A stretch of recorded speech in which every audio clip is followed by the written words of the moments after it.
happy for questions for anybody on the panel. Yeah, please. Just identify yourself and direct.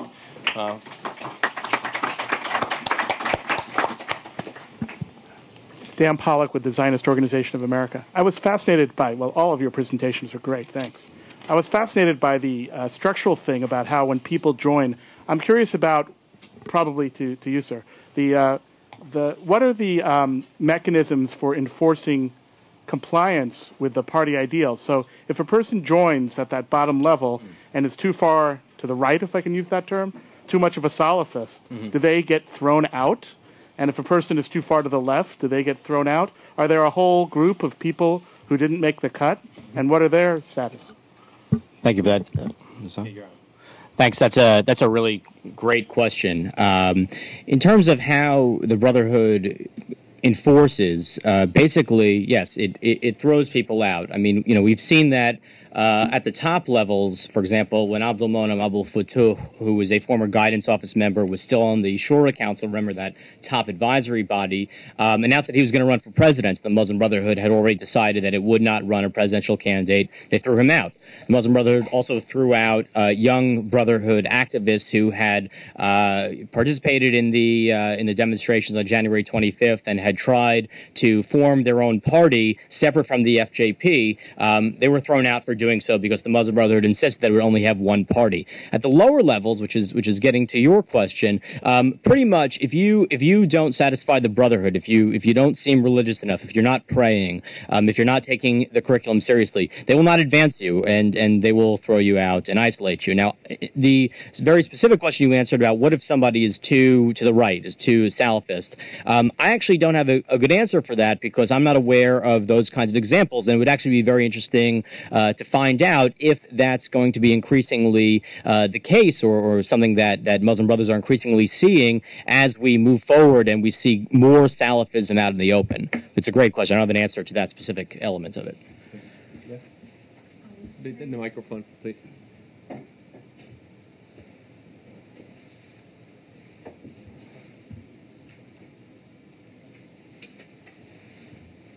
Oh, thank you. Carol McDonald's. Mr. Trager, I wonder if you would elaborate a bit on the modus vivendi between the brothers and the SCAF, and what you think each side's red lines are, and what the consequences of crossing red lines might be. Thanks. I mean, in terms of defining what, especially, I think the next year will look like in Egypt, that's probably the most important question. Look, I mean, when the revolt first started and Mubarak fell, it seemed as though the Brotherhood and the SCAF were pretty much united by similar interests, more than any kind of formal deal. They both wanted some sort of transition that would yield some sort of election so that the SCAF could take itself out of day-to-day governance, and the Muslim Brotherhood could use that organization that I put up to win an election before anyone else kind of figured it out.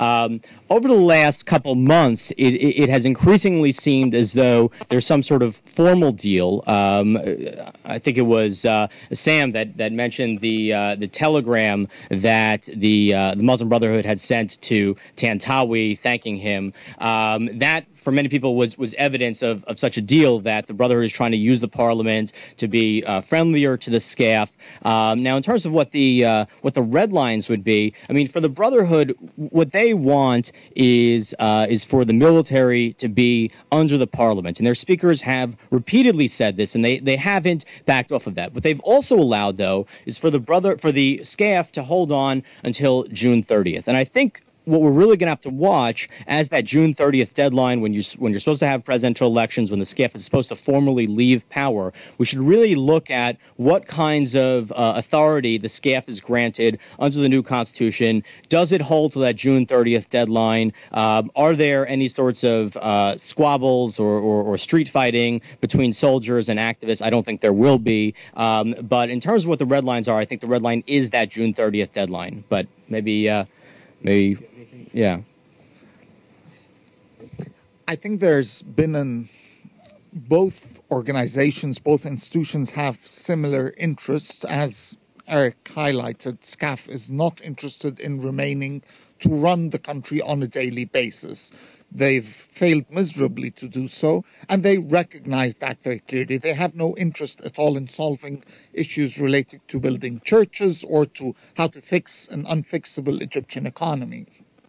The Brotherhood, on the other hand, understands as well that there is no need to clash with SCAF, that if they hand over power, that the demands that they have might be acceptable as a compromise to move forward, meaning that we've seen three very clear demands from SCAF in those super constitutional principles that were suggested. The first demand is that the military council would be the only one responsible for promotions inside the military, i.e. that it will be a professional army without politicians deciding that the MB-supported ones will get promoted this time or the Salafi officers will get the other time.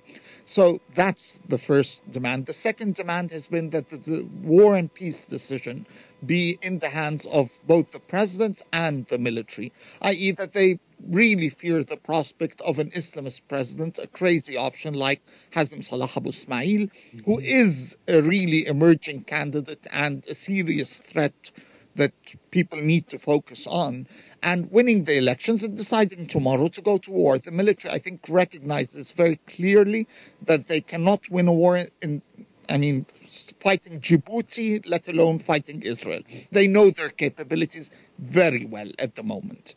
The third demand has been, or the most contentious one, has been the one concerning the budget.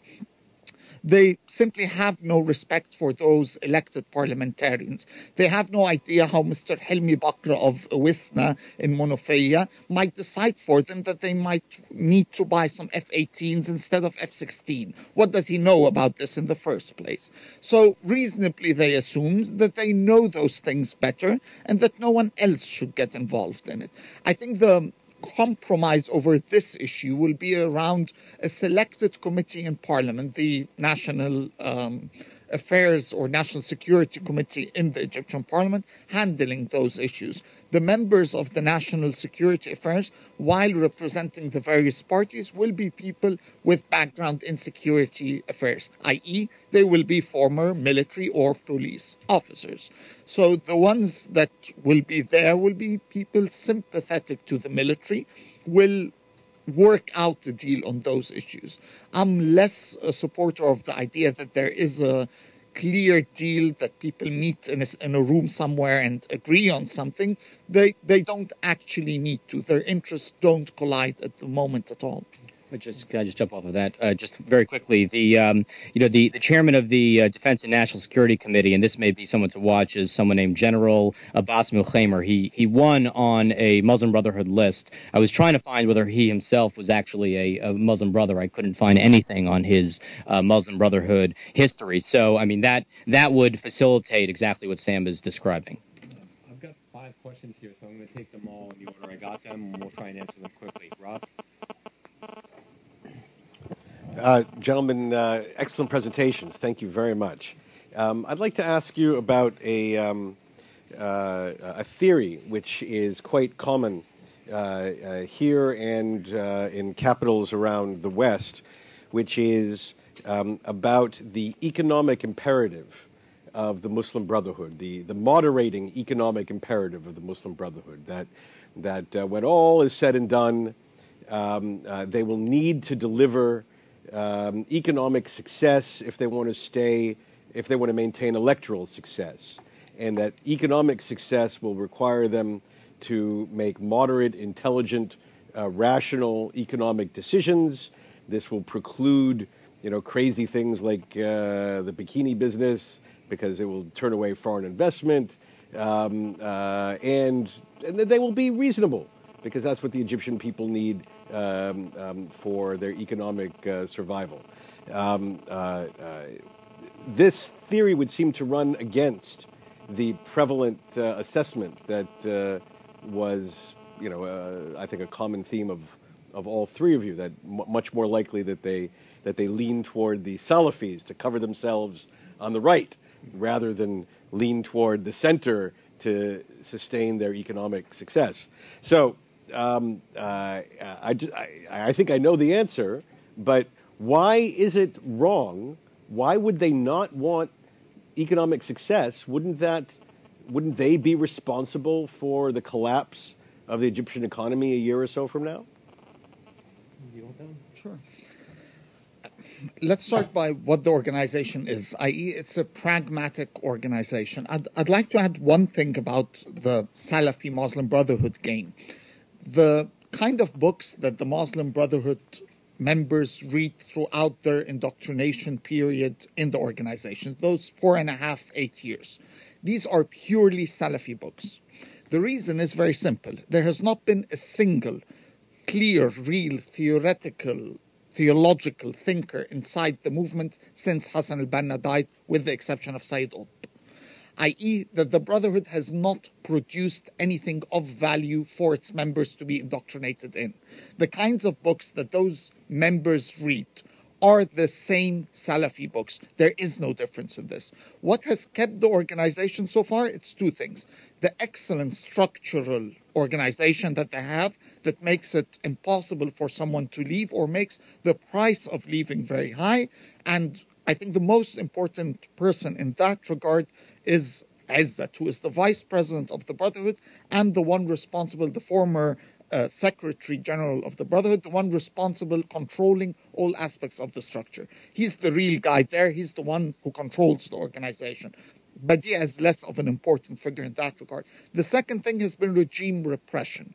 Now, without regime repression and challenged by the Salafis for the first time, it's the very pragmatism that will drive them to try to win their base back and not to lose that base to the Salafis. Let's look at examples, both economic and others. We've had now the decision, of course, by the military rulers of not holding the Abu Hasira Jewish pilgrimage to Egypt anymore, at least this year. Now, this pilgrimage adds money to the country. There are Israeli tourists, Jewish tourists or pilgrims from around the world that come and spend money actually in the country. The country is in a dire economic situation. It cannot be worse. Yet, this has not stopped people from arguing, no, we would not take that money, that we would better die from hunger than taking dirty money, Jewish money. And the lulav issue from earlier this year with the palm fronds, where they declined to purchase those from. So there are examples there of how they perform. The second question is how we define economic success and how it will be sold. Now, the Egyptian economy under Mubarak, under the Nazif government especially, has performed excellently according to international economic standards, growth rates, everything. Yet the perception of the Egyptian population was that things were not improving. Could you have actually a situation where economic situation does not improve, yet the propaganda is able to sell it as a great success? That's the first question. The second is, we've seen in the past that various Islamist models have not performed actually economically well. Sudan is not the greatest economy in the world, and Iran has its problems. But this has not stopped the ability to sell to your people that this is not due to your bad performance, but due to some international conspiracy. Israel will return again to its favorite place as the grand conspirator of the world, joined by the US.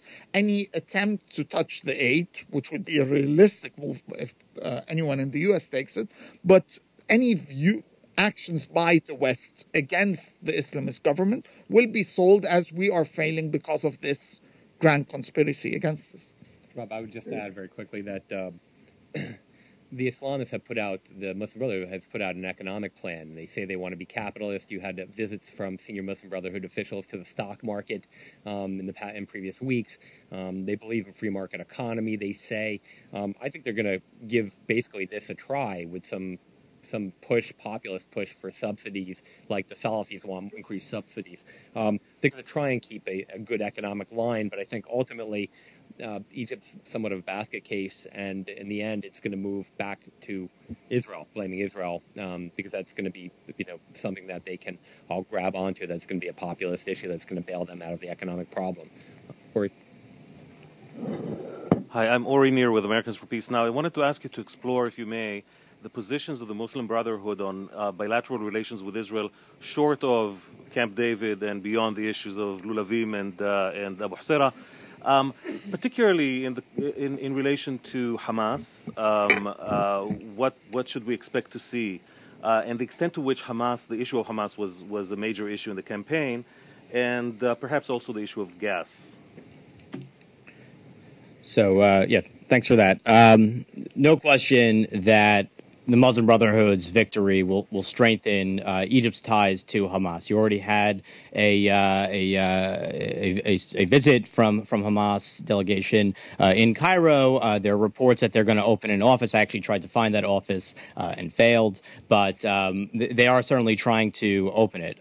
Muslim Brotherhood leaders are pretty explicit that they do not want to meet with Israel. They don't want to deal with Israel. So as far as their own personal outlook is, they don't want to be personally engaged in any sort of bilateral relations. They may permit those relations to be delegated to the military or to some other party. I think that's a best case scenario, because what I think they're really going to try to do, especially if they get the authority to do so, is put this to a referendum and try to sink the treaty without being held directly responsible for it. On two other issues, I'll touch on briefly. One is the qualified industrial zones, the quiz. Actually, this is one area where the Brotherhood has said that it does not want to touch them, and it said that both in its statements and in my meetings with them.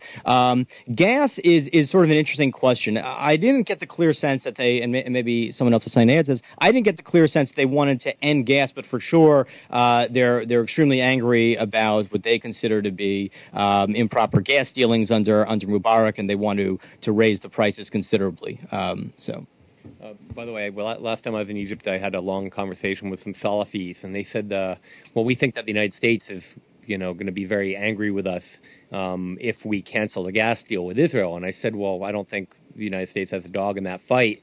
If you think you can get a better price from Europe, then sell it there, and Israel will buy it somewhere else. But these guys, I think, are convinced that we're going to be beating up on them should they cancel the deal. I have Maury first, and then in the back of the room.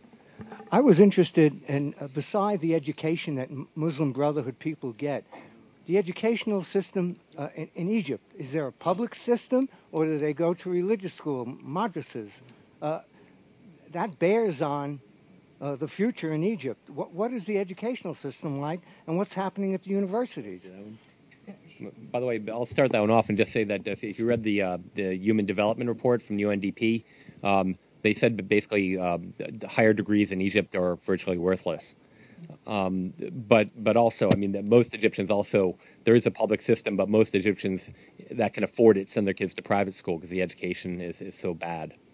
Yeah, there is a public and private business, and this the public sector or the public education is available for everyone in Egypt. The ones that can afford go to their private schools. There are both Western private schools and Islamic private schools. Outside of this, in the governorates, in the countryside, the rural areas, there is the religious system maintained by the two most important Salafi organizations that control the mosques in the rural areas. This is Jamaat Ansar al-Sunnah al-Muhammadiyya and Jama'iyya al-Shar'iyya. These are the two organizations, one of them established 1908, the other 1926, that have been running the religious education since that time and controlling the mosque. And this is where people emerge from, learning their Islamic subjects from those preachers in those two institutions. Abe? Abe Shulsky, Hudson. I'd like to go back to the economic question, because it seems to me that this could become extremely critical rather quickly. And given that Egypt is one of the world's biggest importers of food, there are certain realities that simply can't be handled by propaganda. I mean, that there could be, remember in 2008, because of the spike in food prices, there were riots and so forth, and the military was called in to provide bread. To bake the bread, yeah. Yeah. So I'm wondering, I mean, this whole issue of the Muslim Brotherhood and the military, it seems to me one possible problem is that if the economic situation goes the way it, looks like it's going, I mean, which is to say a matter of months, really, before it goes critical, one place to get money would be the military. I mean, that's a lot of money, not just the military budget, but all of their other holdings. And, you know, to sort of nationalize or take over all that stuff would be a not unreasonable thing for the Muslim Brotherhood to do, one would think, and they might not have a choice. So I was just wondering, isn't this a big source of a kind of blow-up between the two organizations? Yeah, I don't know if you saw just a month or so ago, it was reported that the Egyptian military actually lent the government $1 billion. This is what I call a lender of last resort. The fact that they have $1 billion on hand, this points to the wealth that is there. Although this is, I think, the red line. As you point out, the economy is going south. There's no foreign direct investment. The capital is fleeing to the degree that it can. There's no tourism. I was just there. I'd never seen it so bare of tourism. The Saudi promised $4 billion. They haven't delivered. President Obama promised $2 billion, but that really wasn't real money. They're not getting anything, and the situation is getting worse. There will be, a blame game. I think, invariably, after all these revolutions, states have about 13 months, 14 months till people start asking, has my situation improved? Whether that is, in terms of less crime, less corruption, or in terms of economic well-being. Immediately after the revolution, 80% of Egyptians who were polled said they expected their economic situation to improve. And it's really gone south. And, the Egyptian military, which has its own economic, affairs advisor, said very early on that he was concerned that the next revolution will be a revolution of the hungry, which will be a real revolution in Egypt, because there are, increasingly the poverty is getting to the point that there are people starving. They have $18 billion on hand, according to the most recent reports, and foreign reserves down from $36 billion at the time of the revolution, and they're burning through it at a rate of $2 billion or so a month. This doesn't give them much time. I don't think the Islamists are going to be able to get their hands on the military assets. I think some states in the West will pony up. The Saudis may pony up something. The IMF may give a little bit that is conditional, but it's not. This is a life preserver. It's not. It's not a raft. It's a. If I can add, they will have some short-term solutions. One of them is Shotter, the deputy of the Supreme Guide, the other deputy of the Supreme Guide, is the one responsible for the economic portfolio and is believed to be the one that will eventually become the next Egyptian prime minister. He has said, for example, that he will focus on Libya, getting contracts in Libya, using the idea that the Islamists are there in Libya as well, in getting Egyptian employment contracts there. So there might be some short-term playing there that will give them some room of maneuver in the coming months. Yeah, I don't think it's going to be significant. As one Salafi told me, he said, well, of course, there's not going to be any bathing suits and no alcohol in this country, but we can have religious tourism here. Yeah. Hillel? Yeah, thanks. And I also want to say I thought the program extremely good and helpful. On the economic thing, one thing to observe, the issue of whether they believe in market economics and so forth. There was a rather extensive document produced by Morsi sometime in the last 2 or 3 weeks, which was largely devoted to his account of what they were for, and it largely covered the political rights issues. But it did have a section on economics, and largely it tended towards the notion of state control or a guided economy. There was going to be a minimum wage and also a maximum wage, and people couldn't hold more than one job, and all kinds of things like that, which would seem to me rather likely to be what you would expect them to look towards. But that, of course, won't be very successful as for providing stimulus to the economy. The question I wanted to ask has to do with this very interesting question raised by the Salafis and the Noor Party, and the possible dynamic that arises from what I think Eric described and Sam agreed is, in a way, the lack of discipline, in a way. They're very disciplined as far as their religious observance is concerned, but there's not the structure politically or socially. So, are you suggesting that along the way they will, the politically more ambitious or talented and so forth will strike out and as representatives, but that would suggest also they'll start to form several parties. I mean, there was more than one Salafi party, but somehow or other Noor managed to keep the bulk of the electorate for at this time. What about the next time, or even now within Noor itself? Might it, as people discover they're politically talented, start playing with being more important, or bring in what Sam talked about before, the fact that so far the preachers, the mega preachers, are not playing a role yet. Yeah, so I agreed with Sam completely that the role of key preachers in leading Salafists to go with one party or another or in separate directions will be really critical to answering that question. A couple of things to think about. One of which is, as you noted, there are actually multiple Salafist parties, but they all ran on the same electoral alliance. Now, I asked, in asking the Salafists how they organized so quickly, their response was generally that, well, look, the Noor Party, which is basically Dawa al-Salfiya, it's a major Salafist organization's leadership now in a political party, that's really strong in Alexandria. Alexandria is considered, the heart of Salafism in Egypt right now because state control against Salafists was much stronger in Cairo, whereas it was a lot more liberal, for lack of a better term, in Alexandria. Thanks.